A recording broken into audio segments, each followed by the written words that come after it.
अस्सलाम वालेकुम। सब तो पहले वीडियो दिखाए। हकीम शाहबाज बलोच। मैं तेरा बहु ना सुने अंदा पे तैं कने देखदा तेरा कितना।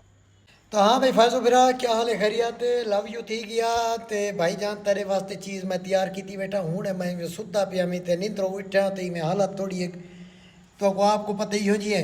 बहरहाल कुछ तो हीरा तेरे वास्ते तैयार की बैठा। ओ शायद तैयार की बैठा ते को पूरे बरे सगीर शायद 4 बंदे के अलावा ना मिलसी। त्रै बुजुर्ग ते एक माए। असा कहीं को 4 बंदे के अलावा कहीं को ऐसा ये ट्रिक ही नहीं दी कि कुछ तो हीरा मरदा की है तैयार की बैठा। इं मारे ज़रूरत है तेको साकू हर कहीं को ना तो सुनी वत है। तेरे सेक्रेटरी में को रबता कीते पहले कि तू वो शायद दे जरी उन्हें टिकटॉक पे चाड़िए हीरा।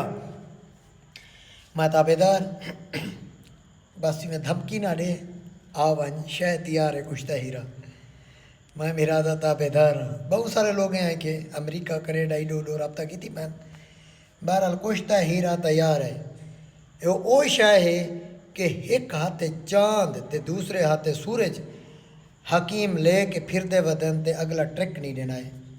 वो ट्रिक मेरे को कृष्ण लाल पंडित हकीम अब्दुल्ला या उनकी लड़ी जो मेरा बुजुर्ग है सारे को है वो ट्रिक या वह दो ट्रिका इंडिया च एक बंगाली है उनके कोले पाकिस्तान है सिर्फ ये ट्रिक मेरे को जिमें कुछ तो हीरा तिल बराबर खुराक बंदे का दिमाग पटा देवे बुढ़ा ही पूछड़ जाई खड़ा उसी ओ शह है।